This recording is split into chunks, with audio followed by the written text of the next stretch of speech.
በስመ አብ ወወልድ ወመንፈስ ቅዱስ አሐዱ አምላክ አሜን። አንድ አምላክ በሆነ በአብ በወልድ በመንፈስ ቅዱስ ስም ነሐሴ 14 በዚህች ቀን የአባ ስምዖንና የወዳጁ የዮሐንስ የዕረፍታቸው መታሰቢያ ሆነ። ቅዱሳንም በአማኒው የስጦት ዘመነ መንግስት የነበሩ ናቸው። እሊህም ወንድሞች የከበሩ ክርስቲያን ናቸው። ከዚህም በኋላ ለከበረ መስቀል በዓል ቅዱሳት መካናትን ሊሳለሙ ወደ ኢየሩሳሌም ሄዱ። ስራቸውንም አከናውነው ወደ ሀገራቸው ሲመለሱ በፈረሶቻቸው ተቀምጠው ወደ ኢያሪኮ ቀረቡ። ዮሐንስም በዮርዳኖስ በረሃ ያለውን የመነኮሳቱን ገዳም አይቶ ወንድሙ ስምዖንን ወንድሜ ሆይ በዚህ ገዳማት እኮ የእግዚአብሔር መላእክት ይኖራሉ አለው። ስምዖንም ልናያቸው እንችላለን አለው። ዮሐንስም ከእርሳቸው ጋር ከሆን አዎን ልናያቸው እንችላለን አለው። ከዚያም ከፈረሶቻቸው ወርደው ለሰዎቻቸው ሰጥተው እስከምናገኛቸው በየጥቂቱ ተጓዙ ብለው እንደሚጸዳዱ መስለው ወደ ዱር ገቡ።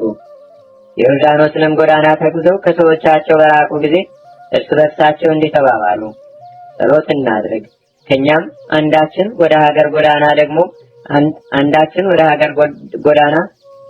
አንዳችን ወደ መነኮሳቱ ገዳም በምታደርስ ጎዳና ቁመን ዕጣ እንጣጣል። እግዚአብሔር ከፈቀደ ዕጣችን ወደ ወጣበት እንሄዳለን።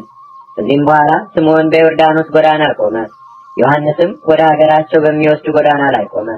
ዕጣውንም ባወጡ ጊዜ በዮርዳኖስ ጎዳና ላይ ወጣ። እጅግም ደስ አላቸውና ስለ ደስታቸው ብዛት እርስ በርሳቸው ተያይዘው ተሳሳሙ።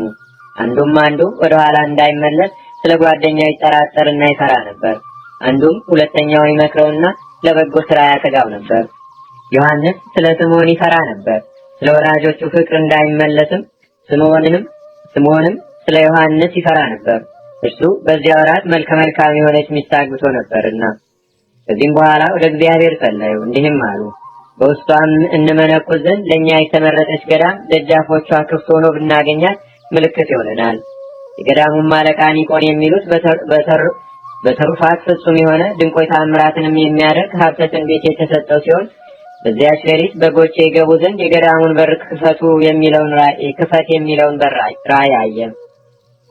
ወደ እርሱም በደረሱ ጊዜ የክርስቶስ በጎች ሆይ መምጣታችሁ መልካም ነው አላቸውና ከእግዚአብሔር ዘንድ እንደተላኩ ሰዎች አድርጎ ተቀበላቸው። ከዚህም በኋላ አበምኔቱ የምንኩስናን ልብስ ያለብሳቸው ዘንድ ለመኑት። እነርሱ በቆቡ ላይ የብርሃን አክሊል አድርጎ መላእክትም ከበውት አንዱን መነኮስ አይተውታልና ለዚህም ፈጥነው ይመነኩሱ ዘንድ ተጉ። ከዚያም በማግስቱ አበምኔቱ የምንኩስናን ልብስ አለበሳቸው። በቀን እንደሚተያዩ በሌሊትም እርስ በርሳቸው የሚተያዩ እስኪሆኑ ድረስም በፊታቸው ላይ የመንፈስ ቅዱስ ብርሃን በራ። ሁለተኛም በዚያ መነኮስ ላይ እንዳዩ በራሶቻቸው ላይ የብርሃን አክሊልን አዩ። ከዚህም በኋላ ከመነኮሳቱ መካከል ተለይተው ወደ በረሃ ይገቡ ዘንድ ሐሳብ መጣባቸው። በዚህችም ሌሊት ብርሃንን የለበሰ ሰው ለአበምኔቱ ተገልጾ የክርስቶስ በጎች እንዲወጡ የገዳሙን በር ክፈት አለው። በነቃም ጊዜ ወደ በሩ ሄዶ ተከፍቶ አግኝቶት እያዘነና እየተከዘ ሳለ ሊወጡ ፈልገው ቅዱሳን መጡ። በፊታቸውም በትረ መንግስትን አየ። ባያቸውም ጊዜ ደስ ብሎት ተገናኛቸው። እነርሱም በልባቸው ያሰቡትን ነግረውት እንዲጸልይላቸው ለመኑት። በረጅም ጊዜም አለቀሰ። ከዚህም በኋላ ፊቱን ወደ ምስራቅ መልሶ በቀኙና በግራው አቆማቸው። እጆቹንም ወደ ሰማይ ዘርግቶ ጸሎት አድርጎ ከክፉ ነገር ሁሉ ይጠብቃቸው ዘንድ ወደ እግዚአብሔር አደራ አስጠበቃቸው። ከዚያም በፍቅር አሰናበታቸው። ከዚህም በኋላ አርጋኖን ወደሚባል ወንዝ ሄዱ። በዚያም አንድ ገዳማዊ በዚያን ወራት ያረፈ በውስጡ የኖረበትንም በዓት አገኙ። በውስጡም የሽማግሌ ገዳማዊ ሲመገበው የነበረ ለምግባቸው የሚያስፈልጋቸውን የእህል ፍሬዎችን አገኙ። ምግባቸውንም ባዘጋጀላቸው በእግዚአብሔር እጅግ ደስ አላቸው። በድንጋይ ውርወራ ርቀት መጠንም አንዱ ከሁለተኛ የተራራቁ ሆነው ሰፊ በሆነ ተጋድሎ ብዙ ዘመናት ኖሩ። ሰይጣንም ብዙ ጊዜ ይፈታተናቸው ነበር። ግን አባታቸው ቅዱስ ኒቄዎስ በራእይ ወደ እሳቸው መጥቶ ስለ እነርሱ ይጸልያል። ተኝተውም ሳሉ የዳዊትን መዝሙር ያስተምራቸዋል። በነቁም ጊዜ ያስተምራቸዋል። ሁሉ በትክክል ያነቡታል፣ እጅግም ደስ ይላቸዋል። አምላካዊ ራእይም ተሰጣቸው፣ ተአምራትንም ያደርጋሉ። በዚህችም በረሃ የክብር ባለቤት በሆነ በክርስቶስ ኃይል ሰይጣንን ድል እስካደረጉት ድረስ የቀኑን ሐሩር የሌሊቱን ቁር ታግሰው 29 ዓመት ኖሩ። ከዚህም በኋላ ስምዖን ወንድሙ ዮሐንስን እንዲህ አለው፣ በዚህ በረሃ በመኖራችን ምን እንጠቀማለን? እና ወደ ዓለም ወጥተን ሌሎችን እንጥቀማቸው እናድናቸውም። ዮሐንስም መልሶ እንዲህ አለው፣ ወንድሜ ሆይ ይህ ሐሳብ ከሰይጣን ቅናት የተነሳ ይመስለኛል። ስምዖንም እንዲህ አለው፣ ከሰይጣን አይደለም፣ በዓለም ላይ እንድዘብትበት እግዚአብሔር አዞኛልና። ነገር ግን ና እንጸልይ። ያን ጊዜም በአንድነት ጸለዩ።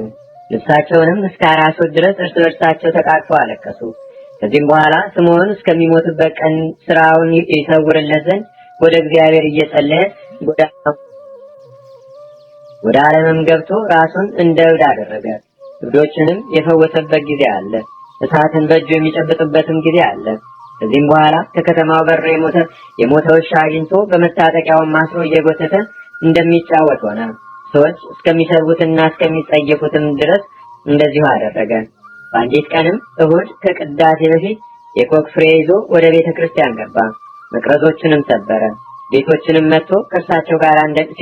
መጥቶ ከእርሳቸው ጋር እንደሚተኛ ጎተታቸው። ባሎቻቸውም ይዘው ደበደቡት። እረፍቱም ሲቀርም የእግዚአብሔር መልአክ የእርሱንም የወንድሙን የዮሐንስንም የእረፍታቸውን ጊዜ ነገረው። ወደ ወይን ሐረግ ስር ገብቶም ከወንድሙ ዮሐንስ ጋር ነፍሱን በእግዚአብሔር እጅ ሰጠ። ለእግዚአብሔር ምስጋና ይሁን።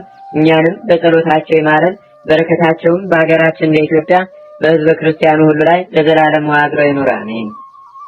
ሰላም ለስምዖን ለተመሰለ አብደ ወደ ዮሐንስ ዘምስሌሁ ዘተጠምደ ሰበ ምንኩስና ረከቡ ከመልቦሙ ፈቀደ መንፈስ ቅዱስ ዲበልቦሙ ዘወረ አክሊለ ብርሃን ነጸሩ ገሃደ። በዚህችም ቀን የክብር ባለቤት ጌታችንና አምላካችን መድኃኒታችን ኢየሱስ ክርስቶስ በእስክንድርያ ሀገር ድንቅ ታምርን አደረገ። ለእርሱም ከአይሁድ ብዙዎች አምነው በእስክንድርያ ሊቀ ጳጳሳት በአባ ቴዎፍሎስ እጅ ተጠመቁ። እርሱም ለቅዱስ ቄርሎስ የእናቱ ወንድም ነው። ይህም እንዲህ ነው። በእስክንድርያ ሀገር ስሙ ፈለክሲኖስ የሚባል አይሁዳዊ ባለጸጋ ሰው ይኖር ነበር። እርሱም እንደ አባቶቹ የኦሪትን ሕግ የሚጠብቅና እግዚአብሔርን የሚፈራ ነው። ዳግመኛም ሙያተኛዎቹ ሁለት ድሃዎች ክርስቲያኖች አሉ። በአንደኛውም ላይ ሰይጣን የስድብ መንፈስ አሳድሮበት ጓደኛውን ወንድሜ ሆይ ክርስቶስን ለምን እናመልከዋለን? እኛ ድሆች ነን። ይህ ክርስቶስን የማያመልከው አይሁዳዊ ፈለክሲኖስ ግን እጅግ ባለጸጋ ነው አለው። ጓደኛውም እንዲህ ብሎ መለሰለት፣ እወቅ አስተውልም፣ የዚህ ዓለም ገንዘብ ከእግዚአብሔር የሆነ አይደለም፣ ምንምም አይጠቅምም። ጥቅም ቢኖረው ጣዖትን ለሚያመልኩ ለአመንዝራዎች፣ ለነፍስ ገዳዮች፣ ለአመፀኞችና ሁሉም ባልሰጣቸውም ነበር። አስተውል፣ የከበሩ ነቢያት ድሆች ችግረኞችም እንደነበሩ፣ ሐዋርያትም እንደርሳቸው ችግረኞች እንደነበሩ፣ ጌታችንም ድሆችን ወንድሞቼ ይላቸው እንደነበረ። ሰይጣን ግን የጓደኛውን ምክር እንዲቀበል ምን አልተወውም። ሃይማኖቱን ለውጦ ነፍሱን እስከ ማጥፋትም ድረስ አነሳሳው፣ ቀሰቀሰውም እንጂ። ከዚህም በኋላ ወደ ፈለክሲኖስ ሂዶ በአንተ ዘንድ እንዳገለግል ተቀበለኝ አለው። ፈለክሲኖስም እንዲህ ብሎ መለሰለት፣ በሃይማኖቴ የማታምን አንተ ልታገለግለኝ አይገባም። ከቤተሰቦችም ጋር የማትተባበር ልቀበልህ አይገባኝም። ሁለተኛ ይህ ጎስቋላ ወደ አንተ ተቀበለኝ፣ እኔም ወደ ሃይማኖትህ እገባለሁ፣ ያዘዝከኝንም ሁሉ አደርጋለሁ አለው። አይሁዳዊው ባለጸጋ ከመምህሬ ጋር እስከምማከር ድረስ ጥቂት ታገሰኝ ብሎ ከዚያም ወደ መምህሩ ሄዶ ድሃው ክርስቲያናዊ ያለውን ሁሉ ነገረው። መምህሩም ክርስቶስን የሚክድ ከሆነ ግረዘውና ተቀበለው አለው። አይሁዳዊውም ተመልሶ መምህሩ የነገረውን ለዚያ ድሃ ነገረው። ያም ምስኪን የምታዘኝን ሁሉ ነገር ሁሉ አደርጋለሁ አለ። ከዚህም በኋላ ወደ ምኩራባቸው ወሰደው። የምኩራብም አለቃ ሕዝቡ ሁሉ ፊት እንዲህ ብሎ ጠየቀው፣ ንጉሥ ክርስቶስን ክደህ አይሁዳዊ ትሆናለህን? አለው። እርሱም አዎን እክደዋለሁ አለ። የምኩራቡም አለቃ መስቀል ሰርተው በላዩ የክርስቶስን ስዕል እንዲያደርጉ መጻጻንም የተመላሽ ሰፍነግ በዘንግ ላይ አስረው ከጦር ጋር እንዲሰጡት አዘዘ። ከዚያም ከተሰቀለው ላይ ምራቅህን ትፋ፣ መጻጻውንም አቅርብለት፣ ክርስቶስ ሆይ ወጋው እያል ውጋው አሉት። ሁሉንም እንዳዘዙት አድርጎ በወጋው ጊዜ ብዙ ውሃና ደም ፈሰሰ። ለረጅም ጊዜም በምድር እየፈሰሰ ነበር። በዚያን ጊዜም የአካሪ ደርቆ እንደ ድንጋይ ሆነ። በአይሁድ ሁሉ ላይ ታላቅ ፍርሃትም ወደቀባቸው። በእውነት የአብርሃም ፈጣሪ ስለኛ ተሰቅሏል፣ እኛም ዓለምን ለማዳን የመጣ የሕያው እግዚአብሔር ልጅ ጌታችንና አምላካችን መድኃኒታችን ኢየሱስ ክርስቶስ እርሱ እንደሆነ አመንበት እያሉ ጮሁ። ከዚህም በኋላ አለቃቸው ከዚያ ደም ወስዶ የአንድ ዕውር አይኖችን አስነካው። ወዲያውኑም አየ። ሁሉም አመኑ። ወደ ሊቀ ጳጳሳት አባ ቴዎፍሎስም ሄደው የሆነውን ሁሉ ነገሩት። ሊቀ ጳጳሳቱም ከካህናቱ ሁሉ ጋር ተነሳ። አባ ቄርሎስ ከእርሱ ጋር አለ። ወደ አይሁድ ምኩራብ ሄዶ ውሃና ደም ከእርሱ ሲፈስ መስቀሉን አገኘው። ከዚያም ደም ወስዶ በግንባሩ ላይ ቀብቶ በረከትን ተቀበለ። ሕዝቡንም ሁሉ ግንባራቸውን በመቀባት ባረካቸው። ያንንም መስቀል አክብረው ተሸክመው እያመሰገኑ ወደ ቤተ ክርስቲያን ወስደው ያኖሩት ዘንድ አዘዘ። ደም የፈሰሰበትን ምድር አፈሩንም አስጠርጎ ለበረከትና ለበሽተኞች ፈውስ ሊሆን በሸክላ ዕቃ ውስጥ አኖረው። ከዚህም በኋላ ፈለክሲኖስ ከቤተሰቦቹ ሁሉ ጋር ሊቀ ጳጳሳት ቴዎፍሎስን ተከተለው። ከአይሁድም ብዙዎች የቀደሙ አባቶቻቸው በሰቀሉት የክብር ባለቤት በሆነ በጌታችንና በአምላካችን በመድኃኒታችን በኢየሱስ ክርስቶስ አመኑ። የክርስትና ጥምቀትንም በአብ በወልድ በመንፈስ ቅዱስ ስም አጥምቋቸው ከእርሱ ጋር አንድ አደረጋቸው። ክቡር ደሙ ቅዱስ ሥጋውንም አቀበላቸው። ከዚህም በኋላ ለዘላለሙ ክቡር ምስጉን የሆነ እግዚአብሔርንም እያመሰገኑ ወደ ቤታቸው ገቡ። እኛንም ሁላችን የክርስቲያን ወገኖች በመስቀሉ ኃይል ያድነን ለዘላለሙ አሜን። ሰላም ለተአመሪሁ ክቡር እስከ አምኑ ቦቱ ጉባኤ አይሁድ ሶበለ መስቀል ረገዞ ብሴ ሙስና ወካሄድ ወሰላም ካይበ ዘምስላማ ወተጌድ አሃባባ ዘደመ መስቀሉ ለወልድ። በዚህችም ቀን ከአርድእቱ ጋር በድንጋይ የተወገረ አምራትንም የሚያደርግ ሰማያት ድምፅ ያረፈ። በረከታቸውም ከእኛ ጋር ለዘላለሙ ትኑር አሜን። በዚህችም ቀን ቅዱስ ባስሊቆስ በሰማዕትነት አረፈ። በእስር ቤትም እርሱ ሳለ የክብር ባለቤት ጌታችንና አምላካችን መድኃኒታችን ኢየሱስ ክርስቶስ ተገልጦለት እንዲህ አለው፣ የምስክርነት ፍጻሜ ደርሷልና ሂደህ ዘመዶችን ተሰናበታቸው። ከዚህም በኋላ ወታደሮችን ከእርሱ ጋር ወደ ቤቱ ይሄዱ ዘንድ ለመናቸው። ሄደውም ወደ ቤቱ ገቡ። እናቱንና ዘመዶቹንም ተሰናበታቸው። በማግስቱም የከበረ ባስሊቆስን ወደ ፍርድ ሸንጎ አቀረቡትና በሁለት ምሰሶች መካከልም አስረው ሲደበድቡት ዋሉ። በእግሮቹ ችንካሮችን አደረጉበት። ደሙም በምድር ላይ ፈሰሰ። ያየ ሁሉም አለቀሰለት። ከዚህም በኋላ ከደረቀ እንጨት ላይ አሰሩት። እንጨቱም በቀለና ቅርንጫፍና ቅጠሎችን አወጣ። ሰዎችም የልብሱን ጫፍ ለመንካት የሚጋፉ ሆኑ፣ በበሽተኞችና በዚህ እንጨት ላይ የሚያደርገውን ተአምር አይተዋልና። ከዚህም በኋላ ዋርሲኖስ ወደሚባል ሀገር በመርከብ ወሰዱት። ወታደሮችም እንዳትሞት እህልም ብላ አሉት። እርሱም እኔ ከሰማያዊ መብል የጠገብኩ ነኝ፣ ምድራዊ መብልንም አልመርጥም አላቸው። ወደ መኮንኑም ባቀረቡት ጊዜ ለአማልክት መስዋዕትን አቅርብ አለው።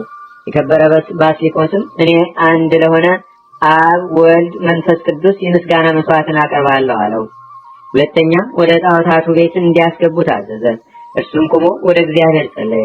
ያን ጊዜ እሳት ወርዶ ጣዖታቱን አቃጠላቸው። መኮንኑም ፈርቶ ሸሽቶ ወደ ውጭ ወጣ። ቁጣንም ተመልተው ይገድሉት ዘንድ ያ መኮንን አዘዘ። ከዚህም በኋላ ቅዱስ ባስሊቆስ ወደ እግዚአብሔር ጸለየ። መከራውንም ይሳተፍ ዘንድ ስላደለውም አመሰገነው። ከዚህም በኋላ ራሱን በሰይፍ ቆረጡት። ብዙዎችም መላእክት ነፍሱን ሲያሳርጓት አዩአት። ጌታችንና አምላካችን መድኃኒታችን ኢየሱስ ክርስቶስም ወዳጄ ባስሊቆስ ሆይ ወደ እኔ ና፣ እኔ የምዋሽ አይደለሁም፣ ተስፋ ያስደረግኩህን እፈጽምልሃለሁም ብሎ ጠራው። እንዲህም ተጋድሎውን ፈጸመ። እግዚአብሔርም ምስጋና ይሁን፣ እኛንም በሰማዕቱ ጸሎት ይማረን፣ በረከቱም በአገራችን በኢትዮጵያ በሕዝበ ክርስቲያን ሁሉ ላይ ለዘላለሙ አድሮ ይኑር አሜን። ሰላም ለባስሊቆስ እንታራይ መንክረ በአስርጾ ይጉስ እጽ እንተዲቤሁ ተአስረ ካህበኒ ድህረ በሰይፍ ተመትረ ውስተ መቃብሩ በዕለተ ዘሩ አተረ በዕቅበ ሶቢያ ወፈረስ ስሙረ። አንድ አምላክ በሆነ በአብ በወልድ በመንፈስ ቅዱስ ስም ነሐሴ 15 በዚህች ቀን የመኮንን ርባኖስ ልጅ ቅድስት ክርስቲና በሰማዕትነት አረፈች። በዚህችም ቀን የአንድ ክርስቲያናዊ ባለጸጋ ሰው ልጅ ቅድስት እንባ መሪና አረፈች። በዚህች ዕለት በንጉሥ ዳሲዮስ ቄሳር ዘመን ቅዱስ ለወረኒዮስ በሰማዕትነት አረፈ። በዚህችም ቀን አምላክን ስለወለደች ለእመቤታችን ስለ ቅድስት ድንግል ማርያም ሥጋዋን ስለመገነዝ የሐዋርያት ስብሰባ ሆነ። እግዚአብሔርም ምስጋና ይሁን፣ እኛንም በቅዱሳን መላእክት፣ ጻድቃን፣ ሰማዕታት፣ ደናግል፣ መነኮሳት፣ አበው ቀደም ይልቁንም በሁለት ወገን ድንግል በምትሆን በእመቤታችን በቅድስተ ቅዱሳን በድንግል ማርያም ረድኤትና በረከት አማላጅነቷን በአገራችን በኢትዮጵያ በሕዝበ ክርስቲያኑ ሁሉ ላይ ለዘላለሙ አድሮ ይኑር አሜን። ዛቅረብኩ ማሬታ ዘኪራ ያፍረም ለተጸምዱከ ዘልፈ ለላነብብ ተወከ ዘንዴቴ መጽሐፈ እንተረሰይከ እግዚኦ ጸይቀመለት ኩበ ምላቡ ውላን ዘተርፈ ነቢያት፣ ቅዱሳን፣ ሐዋርያት፣ ሰባክያን፣ ሰማዕታት፣ ጻድቃን፣ ደናግል፣ አዲ ወመነኮሳት ሄራን ባርኩ ባርኮ ጉባኤ ዛቲ መካን እስከ አረጋዊ ሊቅ ኑር ስልጣን ለዘጻፎ በክርታስ ወለዛ ጻፎ ዘይደርስ ለዛ አንበቦ ለዘተርጎሙ በልሳን አዲስ ወለዘሰማ ቃሎ በዝነ መንፈስ በጸሎተሙ ማርያም አራቂተ ኩሉም ባይ ስቡረ ማረነ ኢየሱስ ክርስቶስ አቡነ ዘበሰማያት አቡነ ዘበሰማያት ይትቀደስ ስምከ ትምጻእ መንግሥትከ ወይኩን ፈቃድከ በከመ በሰማይ ከማሁ በምድር ሲሳየነ ዘለለ ዕለትነ ሀበነ ዮም ህድግ ለነ አበሳነ ወጌጋየነ ከመ ንሕነኒ ንህድግ ለዘአበሰ ለነ ኢታብአነ እግዚኦ ውስተ መንሱት አላ አድኅነነ ወባልሐነ እምኩሉ እኩይ እስመ ዚአከ ይእቲ መንግሥት ኃይል ወስብሐት ለዓለመ ዓለም። በሰላመ ቅዱስ ገብርኤል መልአክ ኦ እግዝእትየ ማርያም ሰላም ለኪ ድንግል በህሊናኪ ወድንግል በስጋኪ እመ እግዚአብሔር ጸባኦት ሰላም ለኪ ቡርክት አንቲ እምአንስት ወቡሩክ ፍሬ ከርስኪ ተፈስሒ ፍስሕት ኦ ምልዕተ ጸጋ እግዚአብሔር ምስሌኪ ሰአሊ ወጸልይ ለነ ምህረተ አፍቁር ወልድኪ ኢየሱስ ክርስቶስ ከመ ይስረይ ለነ ኃጣውኢነ